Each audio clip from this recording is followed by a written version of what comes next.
Allez, bonjour à tous, j'espère que vous allez très bien. Pour ma part, ça va impeccable. Alors, nous voici dans la deuxième partie du magnétoscope. Donc, je vous dis bonne lecture. Là, maintenant, on a la carte avec l'ampli-tête. Je vous en ai parlé tout à l'heure. En fait, ces fils-là que vous qu'on a ici, qui sont des fils de cuivre, émettent un tout petit signal, mais il n'est pas assez fort pour être exploité par l'électronique. Du coup, on utilise un ampli-tête qui permet d'amplifier le signal obtenu, enfin les fréquences, hein, tous les signaux.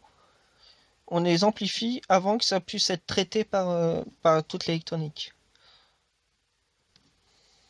Donc c'était raccordé ici, là, où il y a les 3 soudures.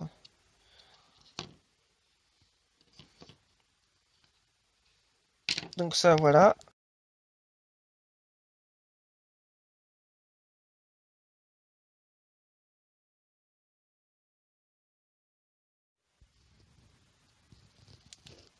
Alors voilà.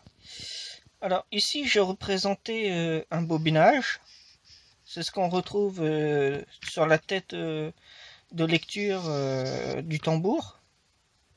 Vous savez, le tambour qui tourne sur la bande.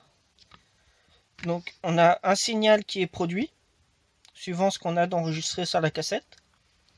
On arrive par l'ampli-tête qui est ici, donc c'est un LA7078 en boîtier DIP08, DIP08. Donc ce petit circuit il sert à amplifier un peu le signal qu'on a reçu ici en entrée. Ensuite on passe par un traitement vidéo pour enfin sortir un signal vidéo. Donc pour sortir soit sur la prise Péritel ou en RCA, ça dépend après des magnétoscopes. Hein. Sur celui-ci, ça sort par la Péritel. À la fin, il y a un grand traitement. Ensuite, alors là ça se corse un petit peu, c'est tout l'électronique. Donc j'ai laissé les 2 câbles qui étaient reliés à l'alimentation. On a celui-ci et on a celui-ci. Alors ici on a... Au début j'ai cru que c'était ici l'alimentation. Vu que je retrouve mes diodes de redressement, et puis j'ai une bobine, une self, et puis là on voit qu'il y a un truc de puissance. En fait c'est le moteur, c'est l'ampli driver pour le moteur que vous voyez ici, entouré dans une plaque d'aluminium. Donc c'est un L293B. Le circuit ici. Donc le moteur était relié ici. J'ai pris quelques notes. Donc les connecteurs. En B3 maintenant je peux mettre que c'est des capteurs. Capteurs pour la mécanique. Que je vous ai expliqué tout à l'heure. Donc B1 moteur tête vidéo. B9 tête vidéo. Il y a le moteur qui fait tourner. Et puis il y a les têtes vidéo pour avoir ce qu'on avait sur la bande. Tête audio, l'alimentation et l'alimentation, donc B7 et B5, c'est ce qui est écrit sur la carte. L'afficheur et touche fonction, et moteur mécanique B2. Donc moteur mécanique, c'est les 2 moteurs qu'on retrouve ici, donc celui-là et celui-là, qui se retrouvent, voilà. Donc ça, ils sont gérés ici par le L293B. Ça gère les 2 moteurs. Alors le moteur tête vidéo, c'est lequel? Le B1. C'est celui-là. Donc on peut présumer, je sais pas ce que c'est au niveau de la référence, mais je pense que c'est le IC80 qui est juste ici, qui gère le moteur qui fait tourner les têtes vidéo. Enfin, c'est pas les têtes vidéo qui tournent, c'est la bande qui tourne autour de la tête vidéo. Là, on a un transistor. Alors, à quoi il sert exactement, je ne sais pas. Je verrai comment il est. Il est sur dissipateur, donc c'est quand même un transistor qui alimente quelque chose. Ici, pareil. Hein. Donc peut-être une alimentation avec une diode Zener, je ne sais pas du tout. Je vais voir comment c'est conçu. Là je vois une diode Zener, donc oui, ça c'est régulateur de tension, là, ce qu'on a là. Avec le transistor qui est ici, plus diode Zener. Et ça c'est les transistors qui permettent de commuter. Donc quand je fais on-off sur le clavier, j'envoie un signal pour commander mes transistors pour qu'ils se mettent à donner la tension voulue qu'on veut en sortie. Pour ensuite après alimenter les différents circuits intégrés. Donc comme celui-ci, là c'est un TDA 2549. Donc là-dessus il y a plein de choses. Tous les petits LCC, alors ça vous pouvez les récupérer, ceux qui sont jaunes. Condensateur, on voit bien que c'est du Philips. Ils sont tous comme ça, beaucoup de condensateurs Philips sont comme ça, et c'est des très bons condensateurs. Comparé à d'autres marques, hein, je ne citerai pas. Made in China. Philips, avant, il faut savoir qu'ils fabriquaient leurs composants en France à cette époque-là. Donc c'est pour ça, c'est des très bons condensateurs. Alors lui, j'ai mis un doute, hein, je vais le tester aussi, celui qui est bleu là, mais à mon avis celui-là, c'est un condensateur sur l'alimentation. Il serait bien en fin de vie. Enfin, je vais voir, je vais le tester avec vous. Je vais dessouder les condensateurs, donc celui-ci, et je vais en prendre un au pif, un comme ça, pour voir sa valeur, si ça correspond. Alors maintenant, je vais en profiter pour vous faire voir l'atelier, parce que ça a beaucoup changé depuis la dernière fois. Donc, le chauffe-eau, ça vous en foutez peut-être. Ici où on travaille. Alors là, ce que vous voyez, c'est une télé à tube cathodique en noir et blanc. Donc c'est une très vieille télé et elle fonctionne. Je peux vous dire qu'elle fonctionne très bien. Bon, là, on voit des transfos, perceuses, tout ça, bon, ouais. Un autre atelier, celui-là, il est beaucoup encombré. Hein. Bon, c'est pour faire un peu de rangement, vous voyez. Tout a été rangé. Bon, il y a encore un peu de travail. Là, pareil, c'est un peu... Bon, on a plein de choses. Hein. J'ai plein de projets pour vous, pour faire des vidéos. Je m'approche un peu. Donc là, c'est de l'alimentation que je vous ai fait voir tout à l'heure. Je vous fais pas tout voir parce que il y a des choses à cacher. Non, je rigole. Là, vous avez des amplis sono, par exemple. Vous voyez. Donc ça, on aura peut-être l'occasion de voir. Hein, je sais pas. Je filme, mais je mets pas tout en ligne. Et des fois, je suis pas très intéressé pour mettre certaines choses. Donc des fois je peux être un mois sans mettre une vidéo, mais ça veut pas dire que je n'ai rien foutu pendant un mois. Rien à voir. On va retourner sur notre magnétoscope vite fait là parce que j'ai peur de faire des jaloux s'ils voient tout ce que j'ai. Non, je déconne. Oh, il faut bien déconner un petit peu. Donc là, je vais voir comment je fais un petit schéma pour voir comment c'est câblé tout ça. Ça et celui-ci. À mon avis, c'est des régulateurs de tension. Mais bon, bah maintenant, je vais passer faire à souder. Non, il y a encore le tuner qui est ici, vous voyez, tuner pour... Donc le tuner, réellement, il est ici. Ici, vous avez un bloc FI. Donc, c'est le traitement vidéo et audio de ce qu'on reçoit sur l'antenne. Enfin, on recevait, hein, parce que maintenant, on est en TNT. Ça peut pas se brancher sur la TNT. Ça ne fonctionnera pas.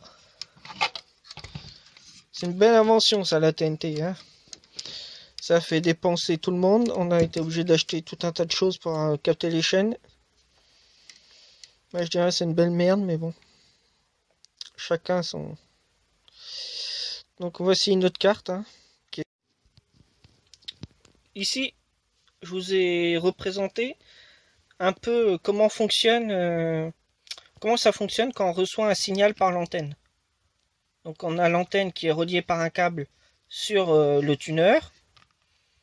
Ensuite, on a une partie FI. Alors ça permet de retransmettre un signal qui est obtenu par le tuner. Ensuite, on a un traitement vidéo. Donc là, c'est un TDA 2549. Alors c'est une démodulation plus préampli, on va dire. Donc le signal qui est en sortie ici est légèrement amplifié par rapport à ce qu'on a ici. Donc ça, c'est pour la vidéo. Alors le signal qu'on ressort ici, après on peut sortir sur prise Péritel. On peut également sortir en prise RCA.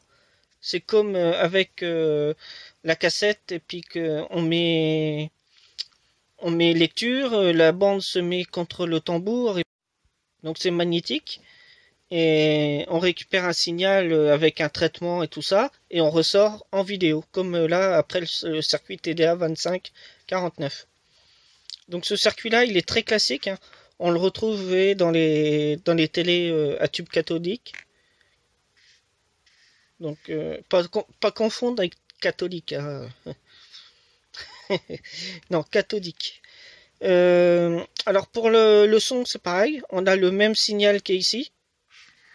Donc on fait tout un traitement avec le TDA 2148, une démodulation pareil et un préampli, on va dire également. Donc en fait, à partir du signal, on récupère que le signal audio. Donc ensuite, on peut ressortir sur une borne RCA. Pour la vidéo, j'ai dit RCA tout à l'heure, mais c'est la prise jaune. Ceux qui ont connu les adaptateurs Péritel, il y avait, par exemple, pour brancher la PlayStation, on avait une borne RCA rouge, une borne RCA blanc, donc ça c'est pour l'audio, les deux, voix gauche et voix droite, et on avait une prise RCA qui était jaune, et ça c'est la vidéo. Et c'est un signal composite. Donc c'est un peu un signal identique à ce qu'on peut avoir ici, quoi. Donc voilà. J'espère avoir été très très clair. Alors j'ai expliqué au mieux sans donner vraiment de détails, hein, parce que ça c'est vraiment pour expliquer aux gens qui ne connaissent pas du tout. Donc c'est pareil, je ne l'ai pas dit, mais l'alimentation pour ces circuits, c'est en plus 12 volts. C'est pour ça qu'on avait des transistors qui étaient sur dissipateur sur la carte électronique. Ça servait en fait de régulateur pour faire du plus 12 volts et du plus 5 volts. Donc voilà. Alors comme il me manque certains morceaux de la vidéo, je suis obligé de recommencer. Et le problème, c'est que je ne retrouve plus le capteur IR de télécommande. Donc du coup, j'ai pris une autre carte d'un autre appareil, c'est pas du tout celui-là, pour vous faire voir. Là, j'ai mon doigt, j'ai un capteur IR, on dit IR pour infrarouge. Donc en fait, ce capteur, il a 3 pattes. Il est très facile à câbler parce que alors, on va dessiner le capteur IR. On fait un rectangle, hein, ça fait. Je vais mettre IR pour que vous compreniez. Alors, on a une patte qui est reliée. Alors, je vais la mettre en haut, tiens. Hop. Qui est reliée au plus 5 volts. Vous avez une autre patte qui est reliée à la masse. Le GND si vous préférez. Et on a une autre patte qui s'en va vers le microcontrôleur. Et ça, c'est valable pour tous les appareils qui ont un capteur infrarouge comme ça. Ça fonctionne exactement pareil. Il y a 3 pattes à chaque fois. Et suivant ce qu'on envoie avec la télécommande, eh ben, on envoie un ordre différent au microcontrôleur. En fait, c'est une lumière infrarouge qui est émise par une télécommande, qui est reflétée sur un capteur infrarouge. Et ce petit capteur retransmet un signal pour attaquer, pas mordre, non, pour attaquer un microcontrôleur qui lui sait quoi faire suivant le signal qu'il reçoit. Donc ça fonctionne comme ça, un petit capteur. Donc là, vous voyez, il est câblé bizarrement parce que la troisième patte et plier pour retourner à la première au niveau des soudures. Donc vous avez 3, 1, 2. Donc c'est pas comme ça pour toutes les cartes, hein, bien sûr. Alors par contre, ils ne sont pas tous câblés pareil. Au niveau des 3 pattes, ça peut être inversé suivant le capteur. Donc voilà. On a souvent, je vois ça des fois, on a la sortie, donc le signal qui est envoyé vers le microcontrôleur, mais on trouve souvent aussi une résistance qui est reliée au plus 5 volts. Donc la valeur, ça peut être par exemple 2,2 kΩ, on voit, ou 4,7 kΩ.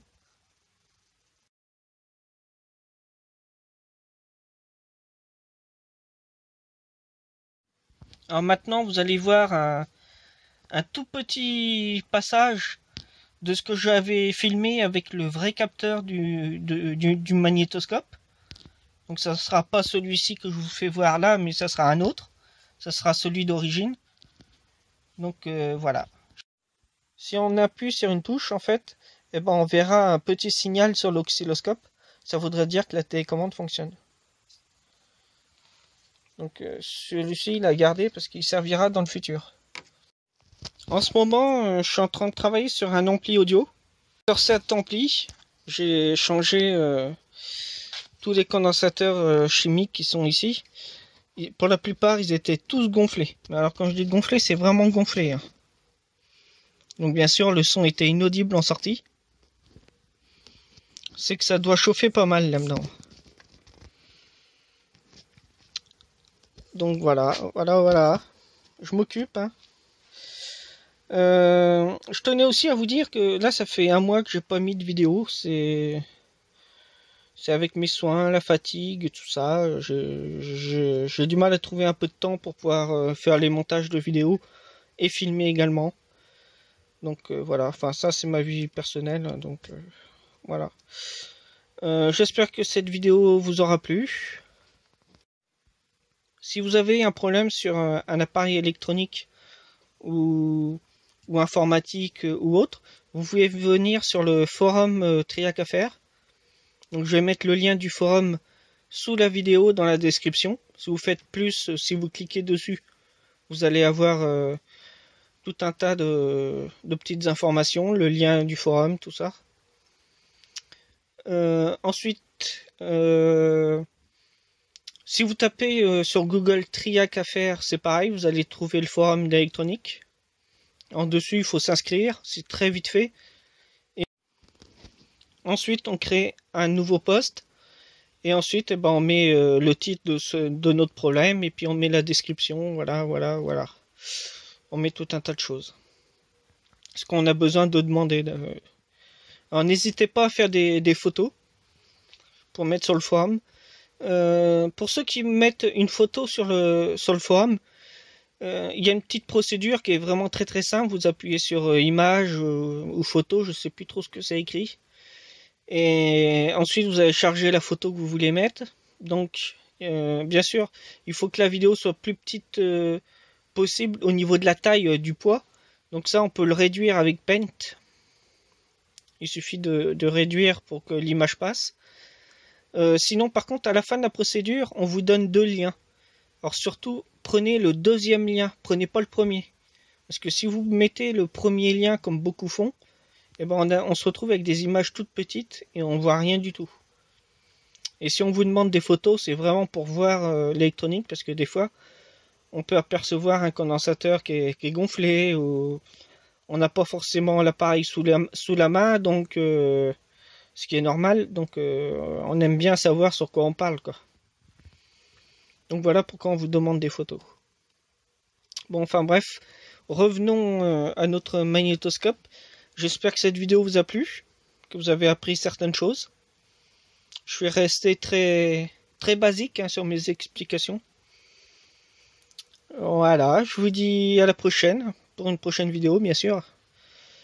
Et je vous dis bye bye. Salut!